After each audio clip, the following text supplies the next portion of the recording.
Willow-Wren and the Bear. Once in summertime, the bear and the wolf were walking in the forest, and the bear heard a bird singing so beautifully that he said, "Brother Wolf, what bird is it that sings so well?" "That is the king of birds," said the wolf, "before whom we must bow down." In reality, the bird was the Willow-Wren.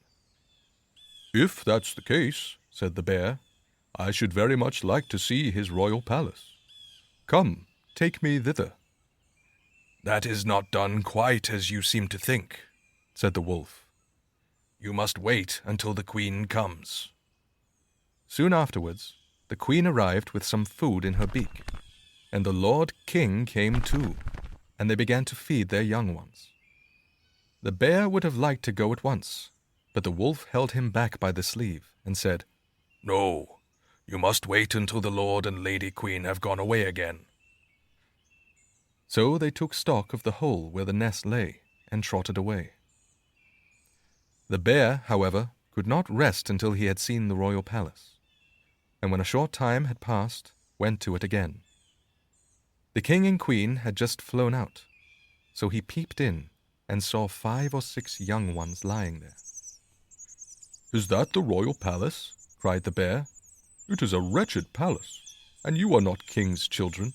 You are disreputable children." When the young wrens heard that, they were frightfully angry and screamed, "No, that we are not. Our parents are honest people. Bear, you will have to pay for that." The bear and the wolf grew uneasy and turned back and went into their holes. The young willow-wrens, however, continued to cry and scream, and when their parents again brought food, they said, "We will not so much as touch one fly's leg. No, not if we were dying of hunger, until you have settled whether we are respectable children or not. The bear has been here and has insulted us." Then the old king said, "Be easy, he shall be punished." And he at once flew with the queen to the bear's cave and called in, "Old growler, why have you insulted my children? You shall suffer for it. We will punish you by a bloody war." Thus war was announced to the bear, and all 4-footed animals were summoned to take part in it. Oxen, asses, cows, deer, and every other animal the earth contained. And the willow-wren summoned everything which flew in the air, not only birds, large and small, but midges and hornets, bees and flies had to come. When the time came for the war to begin, the willow-wren sent out spies to discover who was the enemy's commander-in-chief.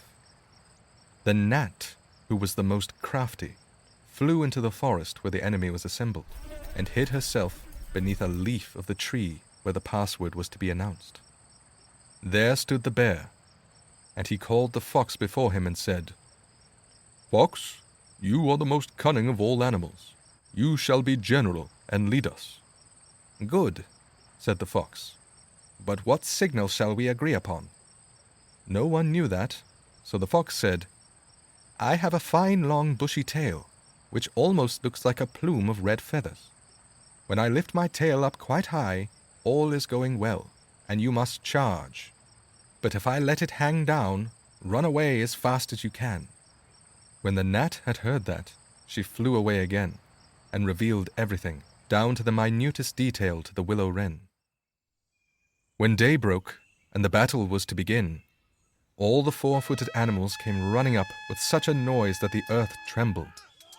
The willow-wren with his army also came flying through the air with such a humming and whirring and swarming that everyone was uneasy and afraid. And on both sides they advanced against each other. But the willow-wren sent down the hornet with orders to settle beneath the fox's tail and sting with all his might. When the fox felt the first sting, he started so that he lifted one leg from pain, but he bore it and still kept his tail high in the air. At the second sting, he was forced to put it down for a moment. At the third, he could hold out no longer, screamed, and put his tail between his legs. When the animals saw that, They thought all was lost and began to flee, each into his hole, and the birds had won the battle. Then the king and queen flew home to their children and cried, "Children, rejoice! Eat and drink to your heart's content. We have won the battle." But the young wrens said, "We will not eat yet. The bear must come to the nest and beg pardon and say that we are honorable children before we will do that." Then the willow-wren flew to the bear's hole and cried, "Growler, you are to come to the nest to my children and beg their pardon, or else every rib of your body shall be broken." So the bear crept thither in the greatest fear and begged their pardon. And now at last the young wrens were satisfied, and sat down together and ate and drank, and made merry till quite late into the night. The end.